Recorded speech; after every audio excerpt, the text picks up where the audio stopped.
Cześć, Bartek Urban. Zapraszam do testu BMW iX M60. iX to jeden z najbardziej kontrowersyjnych współczesnych modeli BMW, czego chyba nikomu nie muszę udowadniać. Wystarczy popatrzeć na tą ślicznotkę. Auto wygląda jak wściekły bóbr, czy tam nutria, z przeogromnym grillem z przodu w kształcie zębów, w moim przypadku żółtych zębów. Dalej mamy dziwnie pochowane elektroniczne klamki, niewidoczny słupek C, a także i słupek D, który wygląda jakby był rozdzielony na dwie części i niepołączony. Z tyłu wcale nie jest lepiej i mamy światła w kształcie pasków i dziwne przetłoczenia. Brakuje tylko atrap wydechów. Na szczęście takich nie ma. Dzieje się tutaj niesamowicie dużo i moim zdaniem auto jest brzydkie, ale każdy ma swoje gusta. To, co mi się podoba i co producentowi trzeba oddać, to fakt, że jest skrupulatny. Tu nie ma tylko dziwnego przodu, tutaj wszystko jest dziwne. Dodatkowo jest to sportowa wersja M60, która mocno różni się od zwykłej odmiany. Różnice to te małe znaczki M na boku oraz oznaczenie modelu na klapie. Tak, to wszystko. M60 nie różni się niczym innym od podstawowej odmiany w pakiecie M. A tak wygląda iX bez pakietu M. Mój egzemplarz natomiast miał fajną kolorystykę, gdzie miałem wiśniowo-czerwony lakier oraz złote, a skromne dodatki. Podoba mi się takie połączenie. Nie podoba mi się za to, że z przodu w iX-ie, aucie elektrycznym, nie ma drugiego bagażnika. Tutaj w zasadzie nie da się nawet otworzyć normalnie maski, a jest jedynie wlew do spryskiwaczy. A z tą maską jest tak, że BMW uważa, że maski nigdy nie będziecie musieli sami otwierać, stąd też, żeby to zrobić, to trzeba pociągnąć takie dwa sznurki pochowane gdzieś w kabinie po rogach. Odsyłam teraz w prawym górnym rogu do testu Marka Wieruszewskiego, gdzie pokazuję, jak otworzyć maskę. Ja Wam za to pokażę, jak otworzyć bagażnik i co jest w środku.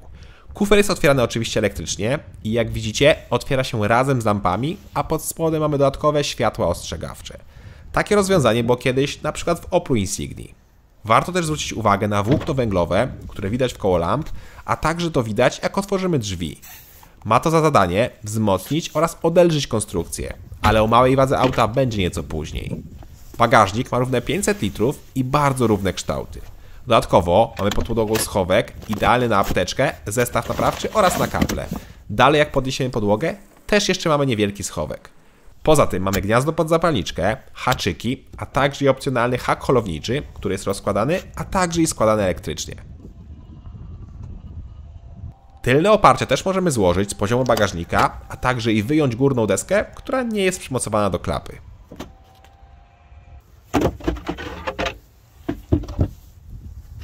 Zanim wsiądziemy jeszcze do kabiny, to pora spojrzeć na wymiary.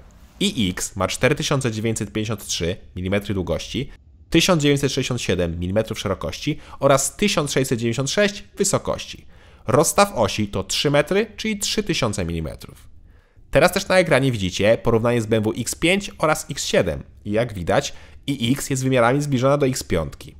Z tym, że X5 ma kufer o pojemności 650, czyli jest o 100 litrów większy niż w iX-ie. Ale o ile kufer iX ma mniejszy, tak miejsca na tylnych fotelach jest tutaj więcej. No zobaczcie, jak tutaj jest dużo miejsca. Szkoda tylko, że kanapa nie jest regulowana, bo to by się mogło przydać, chociażby po to, żeby zwiększyć pojemność bagażnika. Jest to za to przycisk do położenia tylnej kanapy. Z tyłu mamy też podłokietnik z miejscami na napoje oraz możemy całe to środkowe miejsce położyć. Są też nawiewy, złącza czy podgrzewanie kanapy.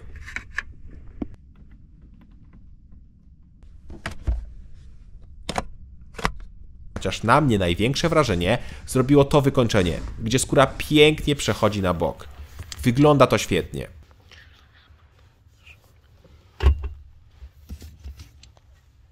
Świetnie też wyglądają drzwi bez ramek, co w aucie elektrycznym jest dość odważnym ruchem. Tutaj liczy się cisza, ale to też sprawdzimy później. Teraz skupmy się na tych klamkach. Otóż są one elektrycznie sterowane, ale z obu stron też jest zabezpieczenie, gdyby coś nie zadziałało. Na zewnątrz na przykład jest zaślepka, po to, żeby włożyć kluczyk, a w kabinie jest dodatkowe cięgno schowane w dolnej części drzwi. To, co mi się nie podoba, to dźwięk zamykania drzwi. Posłuchajcie tego.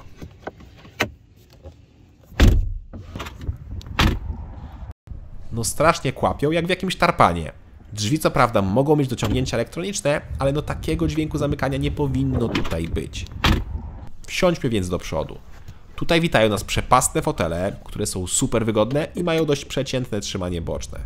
Co ciekawe, mają sterowanie na drzwiach, czyli tak jak w Mercedesie. Mają też nieco pomarszczoną skórę pod tyłkiem. Chociaż jeszcze gorsze jest to coś, czyli ten plastik, który jest wkoło tej dziury w fotelu. A fotel nie ma regulacji wysokości zagłówka, co oznacza, że ta dziura jest zawsze na tej samej wysokości. A to znowu oznacza, że jak ktoś ma około 160 cm wzrostu, to będzie idealnie walił głową w ten plastik. A uwierzcie mi, to boli. A że to auto jest bardzo zrywne, to każdy Napoleon będzie miał guza na głowie. Mega słabe. Pora więc na deskę rozdzielczą, która jest równie fikuśna i futurystyczna, co wygląd zewnętrzny. No zobaczcie, co tutaj się dzieje. Kierownica na przykład przypomina chyba kształtem ten wielki grill z przodu, przyciski na drzwiach oraz od iDrive wyglądają jakby były zrobione z kryształu, a na tunelu środkowym jest drewno. Do tego cała deska jest w skórze, a na jej szczycie są dwa wielkie tablety. Dzieje się. I tutaj też ponownie wrażenie robią materiały oraz wykonanie, bo to wszystko jest świetne. I co ważne, nie ma piano black.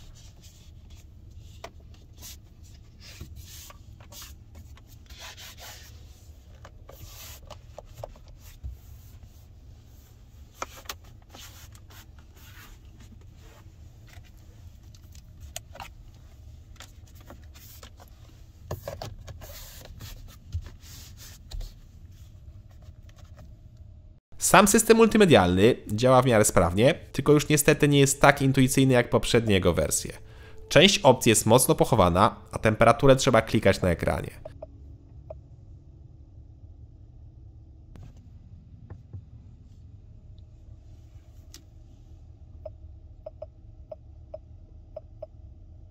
Co ciekawe, jest tutaj kilka bajerów, jak na przykład to, czyli kamera zamontowana w kabinie, dzięki czemu możemy w dowolnej chwili włączyć na przykład na telefonie podgląd i sprawdzić, co się dzieje w naszym aucie. Druga fajna funkcja to wbudowany wideorejestrator i to taki, który korzysta i nagrywa z kamer 360 stopni. To mi się bardzo podoba.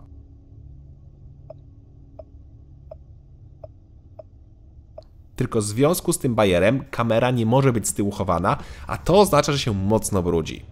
Na szczęście jest opcja spryskiwacza, która jak widzicie no nieco pomaga.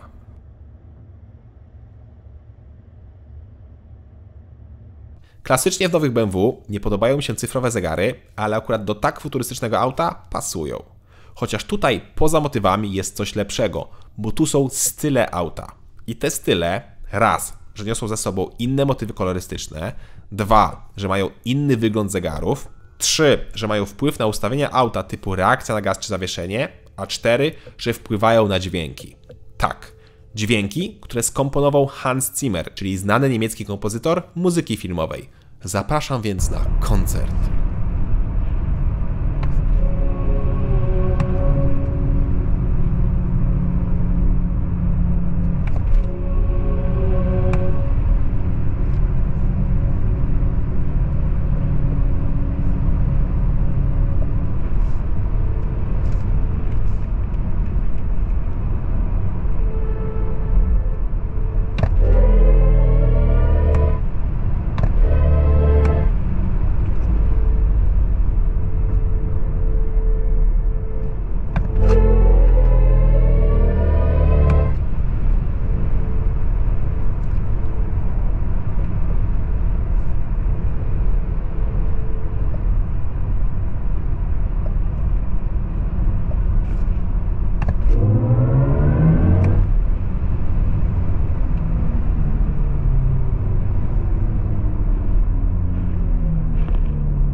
Kosmos, prawda? Ale oczywiście, jak ktoś tego nie lubi, to można to po prostu wyłączyć. To jeszcze pokażę jeden, nieco kosmiczny wynalazek, jakim jest szklany dach, który ma funkcję zaciemnienia elektrochromatycznego. Działa to naprawdę fajnie, ale coś czuję, że w lecie wciąż w kabinie może być od tego ciepło, bo dach nie ma rolety, żeby go zasłonić. Dobra, to jeszcze schowki i zaglądamy pod maskę.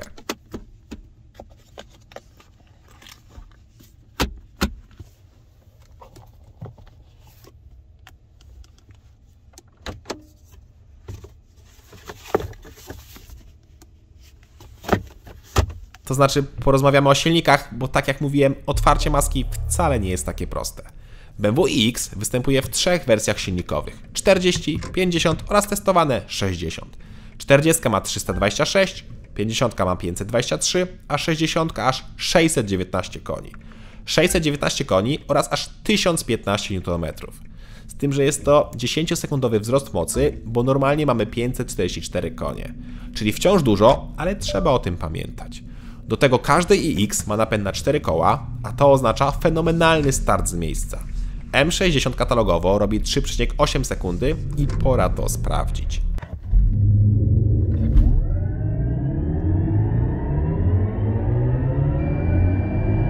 (3,7 sekundy). Niesamowity czas jak na tak wielkiego i ciężkiego kloca. No właśnie, wcześniej mówiłem o włóknie węglowym, które miało odelżyć auto. Otóż dzięki temu odelżeniu samochód waży tylko 2670 kg. Tak, 2,7 tony. Aż się boję pomyśleć, ile by było, jakby konstrukcja auta nie była odelżona, czy żebyśmy zbliżyli się do 3 ton? A jeszcze wracając do przyspieszenia, to M60 ma launch control, czyli procedurę startu, która jest o tyle zabawna, że podczas startu telepie się całe auto, co ma udawać prawdziwą kontrolę startu w aucie z silnikiem spalinowym.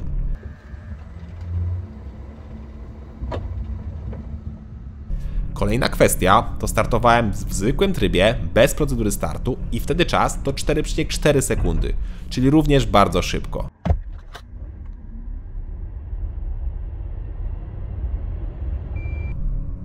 Bardzo szybko, ale też czas do setki jest niemal dokładnie taki sam jak w modelu 50, bo tam ja zmierzyłem 4,5 sekundy.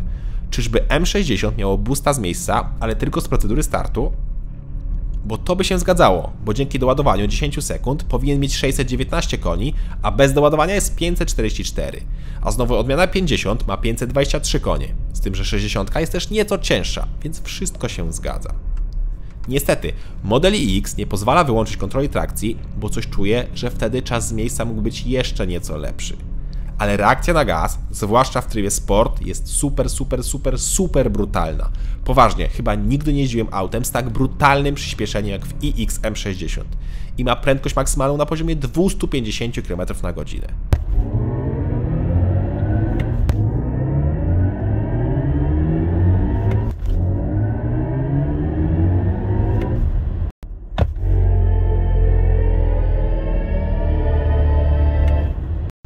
Niesamowite jak mocno klepie to auto. Jeszcze mocniej klepie niższe osoby, bo wtedy klepią głową w ten plastik. Ała. Auto też jest niesamowicie dobrze wyciszone i to mimo wspomnianych wcześniej drzwi bez ramek. Przy 140 w kabinie można rozmawiać szeptem. W aucie jest ciszej niż na przykład w testowanym ostatnio przeze mnie Porsche Taycanie. Brawo BMW. Drugie brawo to komfort, bo samochód naprawdę prowadzi się super komfortowo. To jest o tyle trudne do zrobienia, bo przypominam, że auto waży niemal 2,7 tony. I całkiem nieźle się prowadzi, chociaż tą masę czuć na zakrętach. W mieście pomaga za to tylna oś skrętna. Wracając jeszcze do haka holowniczego, to iX M60 może ciągnąć przyczepę o masie do 3,5 tony. Ciekawe tylko, ile wtedy będzie zużywać prądu. No właśnie, spalanie czy tam zużycie prądu. iX M60 ma baterię o pojemności aż 105 kWh netto, czyli dokładnie tyle samo co w wersji 50, co powinno dać nam duży zasięg. Powinno, bo auto sporo pali. Testowałem auto podczas temperatur oscylujących koło 0 stopni i w mieście ciężko było zejść poniżej 25 kWh. Na trasie przy 120 zużycie wynosiło około 29 kWh, a przy 140 już około 34. Czyli na trasie zrobimy około 300-350 km. Auto ma też kilka bajerów, które mają nam nieco zmniejszyć zużycie prądu, jak na przykład adaptacyjna rekuperacja. Oznacza to, że samochód na podstawie nawigacji oraz kamer wykrywa przeszkody, wzniesienia czy skrzyżowania i sam dostosowuje moc hamowania. Działa to naprawdę rewelacyjnie i jak puścimy pedał gazu i nic przed nami nie jedzie, to samochód niemal nic nie zwalnia, tylko żegluje. Ale jak na przykład zbliżamy się do skrzyżowania, zakrętu czy jakiegoś auta, to idealnie i delikatnie zwalnia. Drugi bajer to asystent wjeżdżania w miejsca parkingowe, które są ciągle wykrywane. To znaczy, że nie musimy wciskać, żeby auto skanowało, tylko sam wykrywa miejsce do tego stopnia, że nawet w garażu jak parkowałem, proponował mi, żeby zamiast mnie zaparkować. Działa to nieźle, chociaż nieco wolno, ale też trzeba uważać, bo raz miałem sytuację, że auto uderzyłoby w bramę, musiałem sam zaingerować. Innym razem miałem na przykład błąd wspomagania kierowcy. Nie mam pojęcia, co to za wspomagania były, bo w moim odczuciu wszystko działało, a sam błąd po kilkudziesięciu kilometrach zniknął. I nie była to na pewno kwestia brudnych sensorów, bo wszystkie sprawdziłem. Dziwne. Dobra, to pora na cennik. BMW iX w wersji M60 startuje od 609 000 zł, a testowany mój egzemplarz kosztował około 650 000 zł. Normalnie powiedziałbym, że to drogo, ale raz, że jest to klasa premium, a dwa, że BMW X5 o podobnych osiągach, czyli pewnie wersja X5M, będzie kosztowała 627 500 zł, czyli drożej. Oczywiście X5 zrobi większy zasięg w trasie i pewnie lepiej brzmi, ale jeśli chodzi o osiągi i reakcję na gaz, to z iX M60 no może mieć problemy. Ja też mam problem, ale z oceną iX M60. Z jednej strony kompletnie mi się auto nie podoba wizualnie, ale z drugiej szanuję producenta za to, że projekt jest spójny i pod każdym względem jest dziwny. Do tego jest szybki, komfortowy i pakowny. I napakowany masą dziwnych i robiących wrażenie bajerów, jak ten szklany dach, kamery w środku i na zewnątrz, czy dźwięki Hansa Zimmera. Kolejna sprawa, to ja nie czułem absolutnie żadnej różnicy podczas jazdy tą mocną i słabszą wersją iX50, poza nieco słabszymi osiągami do setki, ale też tylko z procedury startu, co w miejskim ruchu no jest nie do wykrycia. Do tego mamy absolutnie taki sam wygląd, co nie przystoi na auto ze znaczkiem M, więc moim zdaniem jest to tylko i wyłącznie M-pakiet, a nie pełnoprawna M-ka. Co więcej, większa moc w M60 jest tylko czasowa, więc M w nazwie jest od marketing, a nie od osiągów. Więc jak już chcecie kupić tego potwora, to moim zdaniem spokojnie możecie kupić wersję 50. Jest niemal równie szybka, a dużo tańsza. Albo kupcie w ogóle i4, bo po co w sumie tak wielki SUV do miasta? Moim zdaniem bez sensu. Lepiej już kupić to wspomnianą mniejszą i4, która ma jeszcze lepsze osiągi, dużo lepiej się prowadzi, ma mniejsze zużycie energii i kosztuje 350 000 zł w najmocniejszej wersji, czyli 250 000 mniej. A to jest bardzo dużo pieniędzy. Cześć!